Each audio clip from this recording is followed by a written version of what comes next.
जो समाज जिसको हम अभी हाल ही में देखा जा रहा है कि जिस तरीके से जंतर मंतर पर छात्र आंदोलन किए और काकरोग जनता पार्टी बनी और पूरे देश में एक हुंकार हुआ, उसी से सबक लेते हुए ब्राह्मणवादी लोग, मनुवादी लोग, इस देश में गैर बराबरी विषमता फैलाने वाले लोग आरक्षण के विरोध में एक बार फिर से आ गए हैं, जैसे 90 के दशक में आए थे। अभी हाल ही में जंतर मंतर पर तमाम ब्राह्मणवादियों के द्वारा एक कार्यक्रम बुलाया गया, जिसमें भीड़ नाम मात्र की 100-200 लोग मुश्किल से इकट्ठा हो पाए होंगे।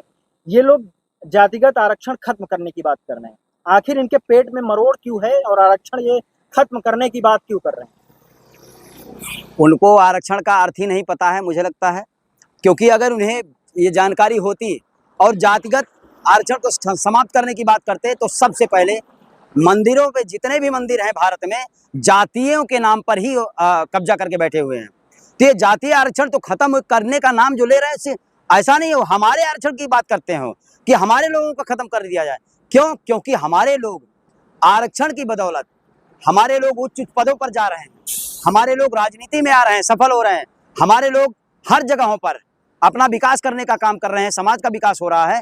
इसलिए उनको दिक्कत हो रही है कि जो समाज शोषित था, जो समाज जिसको हम अपने पैर की जूती बना के रखते थे, जिस समाज से हम बेगारी कराने का काम करते थे, वो समाज हमारी बराबरी में आप चेयर पे बैठ रहा है, हमारी बराबरी कर रहा है, और कभी कभी उसको हमको साहब भी बोलना पड़ता है। तो उनको इस बात के लिए दिक्कत है, क्योंकि उनके अंदर में जातिवाद नाम का जो कीड़ा है वो निकल नहीं रहा है। ये सबसे बड़ी दिक्कत यही है, इसीलिए ऐसा कर रहे हैं वो, वरना ऐसा करने की उनको जरूरत नहीं पड़ती।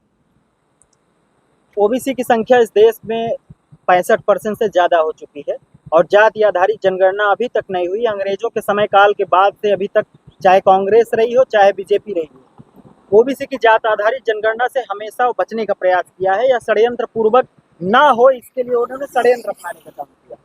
आखिर क्या कारण है कि जनगणना से इनको बहुत डर है? अगर ओबीसी की जात आधारित जनगणना हो जाती है तो ये क्लियर हो जाएगा कि हमारे देश में कितने ओबीसी हैं और कितने ओबीसी हैं, कितने एससी हैं, कितने माइनॉरिटी हैं, ये क्लियर हो जाएगा।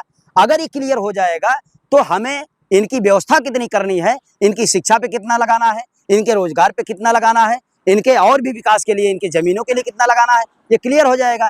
तो जो लोग 1000 बीघे, 10,000 बीघे, जो करोड़ों अरबों रुपए बना के रखे हैं, जो महत्वपूर्ण, जो जिससे देश चलता है, उन व्यवस्थाओं पर कब्जा करके रखे हैं, वो इनको बंटवारा करना पड़ेगा। क्योंकि संविधान का नियम है कि सारे लोगों को बराबरी दी जाए। तो इसलिए इनको दिक्कत हो रही है, इसी कारण से इसको ये लोग जाति आधारित जनगणना नहीं कराना चाहते। ये लोग तर्क देने का काम करते हैं कि जो आरक्षण है उससे जातिवाद फैलता है और जातिवाद खत्म करने के लिए जाति आधारित आरक्षण को खत्म करने की बात करते हैं। यही कारण है भाई। अगर हम लोग सब हिंदू हैं, सारे लोग हिंदू हैं, तो सबको हिंदू का दर्जा दिया जाना चाहिए, बराबर का दर्जा दिया जाना चाहिए। अगर आप प्यार दिखाओगे तो प्यार मिलेगा, प्यार नहीं दिखाओगे तो प्यार क्या मिलेगा? तो ये चीजें जो समाज में फैलाई गई हैं, इसको समाप्त किया जाए, अपने आप सब समाप्त हो जाएगा। हमारा सवाल ये है कि आजादी के 80 सालों के बाद जो देश का सबसे बड़ा वर्ग है ओबीसी वर्ग, उसके हक अधिकार अभी तक मिले ही नहीं है। षड्यंत्र पूर्वक अभी भी आरक्षण 27% है, लेकिन अगर किसी भी डिपार्टमेंट में देखा जाए तो उनकी जनगणना के, उनके जनसंख्या के हिसाब से उनको हक अधिकार अभी भी नहीं मिला है। लेकिन ये उस मुद्दे से डाइवर्ट करने के लिए आरक्षण हटाने की बात कर रहे हैं। वो उनका सिस्टम है, वो यही चाहते हैं, जो पहले से चाहते थे वो अभी चाहते हैं। हम ये चाहते हैं कि देश में अगर देश का विकास करना है तो सभी को मुख्य धारा से जोड़ के चलना चाहिए। देश की आज़ादी से लेकर आज तक सभी को बराबरी का हिस्सा जो दिया गया है उसमें मिला नहीं है, और सबको मिलना चाहिए। सबको जितना भी संविधान में जो भी दिया गया है, सबको बराबरी का हिस्सा मिलना चाहिए, उतना बराबर मिलना चाहिए। और ये ऐसा नहीं चाहते। अगर ये ऐसा चाहते तो आज देश, इतने दिन हो गया आज़ाद हुआ, 80 साल हो गया, देश की आज़ादी से लेकर आज तक हम लोगों को मिल गया होता, ओबीसी को मिल गया होता। आपने जैसा कहा 65% जनसंख्या हो गई है, लेकिन अभी क्या भागीदारी कितनी है? अगर देखा जाए तो 6% ज्यादा भागीदारी नहीं है।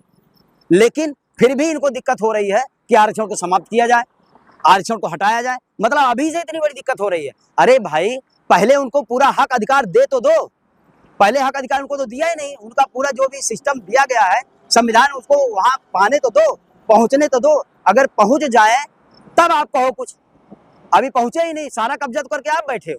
आप लोग जन जागृति के माध्यम से ओबीसी की जात आधारित जनगणना हो, इसके चलो गांव की ओर प्रोग्राम आप लोग लगातार निरंतर चला रहे हैं। हमारे दर्शकों को आप बताने का प्रयास करें कि आरक्षण कोई जाति निर्मूलन का कार्यक्रम नहीं है। आरक्षण प्रतिनिधित्व का मामला है, जिसकी जितनी संख्या हो उसी के अनुपात से लोगों को आरक्षण मिलना है। बिल्कुल बिल्कुल बिल्कुल। ये आरक्षण कोई गरीबी उन्मूलन नहीं है, सबको बराबरी का अधिकार मिले, सब लोग इंसान है, सब बराबर हो, इसलिए आरक्षण दिया गया है। और इसको जातियों के नाम पर जो आप कह रहे हैं जाति आरक्षण, हम तो कह रहे हैं राजनीति में खत्म करो ना, राजनीति में जो राजनीतिक जाति आरक्षण इसको खत्म कर दिया जाए, हम तो ये कह रहे हैं। लेकिन उसके लिए कोई आवाज़ नहीं उठाते, सिर्फ नौकरियों में उठाने का काम करते हैं। ये लोग चाहते हैं कि नौकरियों में ये लोग ना रहें।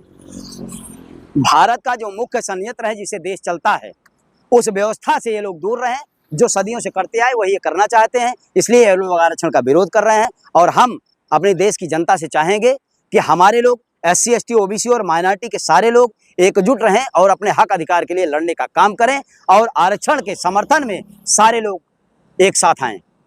जी, बहुत बहुत शुक्रिया। हमारे साथ एक बार फिर से जुड़े थे महेश बौद्ध, भारत मुक्ति मोर्चा के प्रदेश अध्यक्ष। एक बार फिर से जुड़ने के लिए बहुत बहुत शुक्रिया। बहुत बहुत धन्यवाद।